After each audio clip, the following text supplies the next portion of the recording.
সেদিন আমার মা এসে আমাকে একটা কথা শিখিয়ে যায়, আমাকে বলে যায় যে ওনার নামে যেসব সম্পত্তি আছে সেগুলো যেন আমাকে লিখে দেয়। এই কথাটা শোনা মাত্রই উনি কেমন যেন অপ্রস্তুত হয়ে যান, মনে হচ্ছে কোনো একটা কথা তার ঠোঁটের সামনে এসে আটকে আছে। সেদিন আর কোনো কথাই হয়নি। আমার মা বাবাও সেদিন থাকতে চেয়েও থাকতে পারেনি, কারণ আমি তো চাচ্ছিলাম না যে তারা থাক। এদিকে রুবেলের সাথে আমার সম্পর্কটা আরো ঘনিষ্ঠ হতে থাকে, বলতে গেলে শারীরিক সম্পর্কও হয়েছিল। একটা মেয়ে যেরকম ভালো লাগা ভালোবাসা চায় একটা ছেলের কাছ থেকে, আমি সবকিছু ওর কাছ থেকে পেতাম। ধীরে ধীরে ওই বুড়ো লোকটার প্রতি আমার এতটাই তীব্র ঘৃণা সৃষ্টি হয় যে ওনাকে আমি সময় মতো ওষুধও খেতে দিতাম না। যখন আমি দেখতাম রুবেল বাড়িতে আছে, তখন আমার মনের মধ্যে একটা অজানা ভালো লাগা কাজ করতো সবসময়। আর এই জিনিসটা রুবেলের মা খেয়াল করে, কিন্তু আমি অবাক হই ওর মা তেমন একটা কিছু বলে না আমাকে কখনো নিষেধও করে না। এমনও তো হয়েছে যে আমি ওদের ঘরে গেছি, রুবেল আর আমি একান্তে সময় কাটাচ্ছি, ওই সুযোগে ওদের মা অন্য বাড়িতে চলে গেছে, কিংবা কোনো কাজের অজুহাত দিয়ে ওই রুম থেকে বের হয়ে গেছে। এরকম করতে করতে একদিন অনেক বেশি অসুস্থ হয়ে পড়ে আমার বৃদ্ধ স্বামী। তখন সবাই আসে, আমার মা বাবা আসে, সকল আত্মীয় স্বজন আসে, আমার 2 বোন এসেছিল।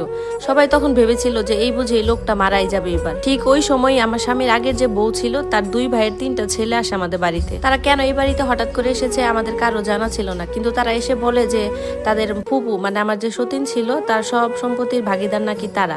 এই কথা শোনা মাত্রই রুবেলের মা, আমার বাবা মা, তারপর আরো যারা আত্মীয় স্বজন আছে সবাই অবাক হয়ে যায়, ওদেরকে গালাগালি শুরু করে। ওই ছেলে 3টা কাগজ বের করে উকিল নিয়ে আসে। এরপর আমরা সবাই জানতে পারি যে আমার স্বামী তার আগের স্ত্রীকে তার অস্থাপর যা কিছু আছে সবকিছু 10 বছর আগে লিখে দিয়েছিল। এরপর অনেক কাগজপত্র দেখায়, যেটাতে প্রমাণ হয় যে আসলে সমস্ত সম্পত্তির মালিক ওই মহিলাই ছিল। ওই মহিলা যেহেতু নিঃসন্তান ছিল, তাই তার অনুপস্থিতিতে তার অস্থাবর সবকিছু তার ভাইয়ের ছেলে মেয়ে মানে তার ভাতিজারা পায়। আর এইদিকে এসব দেখে আমার মা বাবা, তারপর রুবেলের মা সবার আচরণ বদলাতে শুরু করে। আমার বাবা মা তখন বলতে শুরু করে যে আমাকে আর এখানে রাখবে না, তারা আমাকে নিয়ে যাবে। প্রথমে শুনে মনটা ভালো লাগলো, একটু পরে আমার মনে হয় যে এখানে তো রুবেল আছে, আমি তো ছিলামই ওর জন্য। এতদিনে তো আমি রুবেলকে ভালোবেসে ফেলেছি। আমি যখন রুবেলকে চোখের ইশারায় জিজ্ঞাসা করলাম, তখন আমাকে সে আশ্বাস দিল যে আমি যেন বাবার বাড়িতে চলে যাই। আমি ভেবেছিলাম যে আমি বাবার বাড়ি চলে গেলে হয়তোবা সে আমার সাথে যোগাযোগ রাখবে, আর তাছাড়া এই বুড়ো লোকের জীবন থেকে তো মুক্তি পাবো। আমি বাড়িতে আসা 3 দিন পরই ওই লোকটা মারা যায়। আমাকে বিয়ের দিন আমার সতীনের যে গহনাগুলো দেওয়া হয়েছিল তার ভাতিজারা সেগুলো নিয়ে নিছে। এখন শুধুমাত্র আমাকে যে কাবিনের টাকাগুলো দিছে সেগুলো আমার ব্যাংকে পড়েছিল। এর 7 দিন পরই রুবেল আমাদের বাড়িতে আসে। এসে সে আমাকে বলে যে সে আমাকে বিয়ে করতে চায়। এদিকে আমার বাবা মা শুনে বলে না, আমরা আর এক ভুল বারবার করব না। রুবেল তখন বলে এখানে এক ভুল বারবার করার কি আছে, তাছাড়া আন্টি তো জেনে শুনে ওকে বিয়ে দিছে, আর সম্পর্কে তো আপনারা আমাদের আত্মীয়ই হন। এদিকে আমার মা বিয়ে দিবে না মানে দিবেই না, আর অন্যদিকে আমাকে বারবার প্রেসার দিচ্ছিল যাতে আমি আমার ব্যাংকের টাকাগুলো আমার মার অ্যাকাউন্টে ট্রান্সফার করে দিই, অথবা এই টাকাগুলো দিয়ে আমি যেন তাদেরকে গরু কিনে দিই 4-5টা, তারা গরুর ব্যবসা করবে। আমি তো 2 দিক দিয়ে প্রেসারে ছিলাম। একদিকে তো বাবা আর মা এই টাকার জন্য প্রেসার দিচ্ছিল, অন্যদিকে রুবেল আমাকে বারবার বলছিল আমি যেন তার সাথে পালিয়ে যাই, তাহলে তো আমাদেরকে সবাই মেনে নেবে। আমি তো দুটানার মধ্যে পড়ে গিয়েছিলাম। একদিকে আমি সদ্য বিধবা হয়েছি, তার মধ্যে যদি হঠাৎ করে আমি আবার পালিয়ে বিয়ে করি তাহলে তো সবাই ভাববে যে এই লোককে আমি সম্পত্তির জন্য বিয়ে করেছিলাম। এদিকে তো আমার মা বাবা হয়তো আমার সাথে আর যোগাযোগ রাখবে না, এমনিতেও তো তার আমার জীবনটা নষ্টই করে দিয়েছিল। এরকম অনেক চিন্তা ভাবনা আমার মাথায় আসছিল। এরপর আমি অনেক চিন্তা ভাবনা করে একটা সিদ্ধান্ত নিলাম যে আমি রুবেলের সাথে পালিয়ে যাব। পালিয়ে ওর সাথে আমি ঢাকায় চলে আসি। ঢাকায় আমরা মিরপুর 1-এ ছিলাম, সেখানে ওর একটা বন্ধুর বাসায় আমরা উঠি।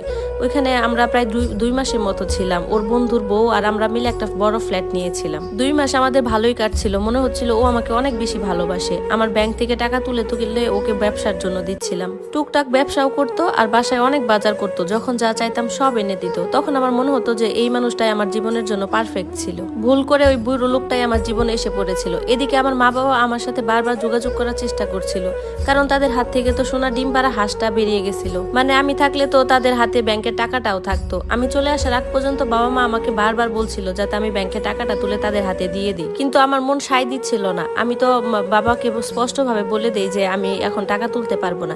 এ নিয়ে বাবার সাথে আমার অনেক ঝগড়াও হয়, সে তো আমাকে এই নিয়ে একটা থাপ্পড়ও মেরেছিল। যাই হোক, এভাবে আমাদের সংসারটা চলছিল। এরপর যখন আমাদের বিয়ে প্রায় 5 মাস হয়, তখন আমার গর্ভে সন্তান আসে।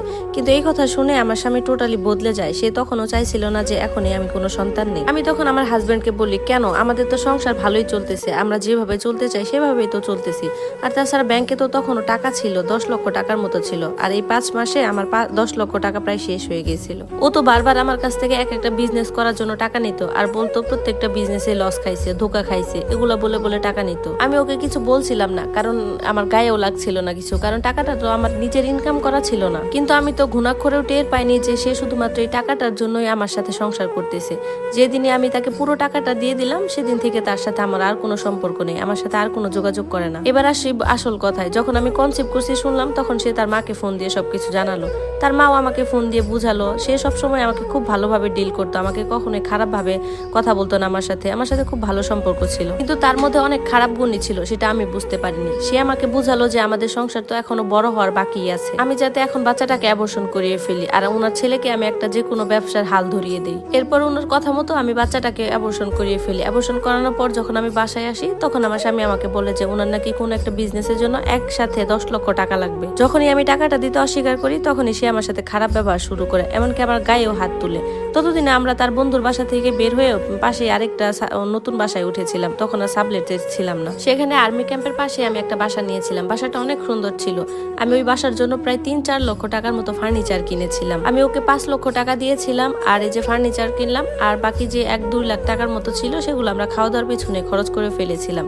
এদিকে আমার যে গহনাগুলো ছিল, তার বেশিরভাগই ওই মহিলার ভাতিজারা নিয়ে গেছিল। আর বাকি যে টুকিটাকি গহনাগুলো ছিল ছোটখাটো, যেমন হাতের আংটি, গলার চেন, 2টা বালা, তারপর কানের দুল, এগুলো বিক্রি করেও আমি আমার স্বামীকেই দিয়েছিলাম, যাতে সে কিছু একটা করে খায়।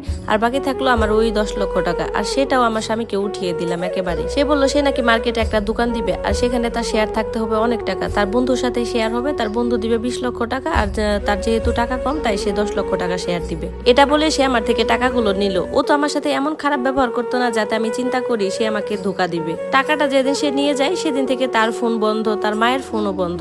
ওদের বাসাটা তো আমি ঠিকই চিনতাম, কিন্তু যেতে পারিনি, কারণ ওই যে লজ্জায়। যখন আমি বুঝতে পারলাম যে আমি ছলনার শিকার হয়েছি, তখন আমি আমার বাড়িতে ফিরে আসলাম। বাড়িতে আসার পর বাবা আমাকে প্রচুর মারধর করলো। আমি ততদিনে সবকিছু হারিয়ে তাদের বাড়িতে গিয়েছিলাম। সন্তান হারালাম, টাকা হারালাম, নিজের সমস্ত কিছু হারিয়ে ফেলেছিলাম। শেষমেশ বাবা মাও আমাকে মেরে বাড়ি থেকে তাড়িয়ে দিল। যাকে ভালোবেসেছিলাম সেও তো আমাকে বড় কষ্ট দিল। এখন আমি উত্তরায় থাকি, ছোটখাটো একটা চাকরি করতেছি। শেষমেশ একটা কথাই বলবো যে কারো কথাই কোনো ডিসিশন নেবেন না, হোক সেটা বাবা মা কিংবা কাছের মানুষ কিংবা ভালোবাসার মানুষ। নিজের মন যেটা বলবে সেটাই করবেন, কারো প্ররোচনায় পড়ে কখনো নিজের জীবনটা নষ্ট করবেন না। আমি প্রথম থেকেই অন্যের জীবন নিয়ে চিন্তা করেছিলাম। প্রথমে মার জীবন, এরপর বাবার জীবন, এরপর ওই বুড়ো লোকটার জীবন। শেষমেশ যাকে ভালোবেসেছিলাম তাকে নিয়ে চিন্তা করেছিলাম। আমি তো শুধু অন্যটাই চিন্তা করেছি, তাই কেউ আমাকে নিয়ে চিন্তা করেনি। সবশেষে টাকাই হলো মূল্যবান, টাকার কাছে সব সম্পর্কই হেরে যায়। আজকে যদি আমার টাকা থাকতো, তাহলে নিশ্চয়ই আমি আমার বাবা মার সাথে থাকতে পারতাম। আজকে যদি আমার আরো বেশি টাকা থাকতো, তাহলে হয়তোবা রুবেল আমার সাথেও আরো বেশি কিছুদিন থাকতো। সবশেষে নিজের জীবনে নিজেকেই ভালোবাসবেন, অন্যের খুশি করার জন্য কিছুই করবেন না।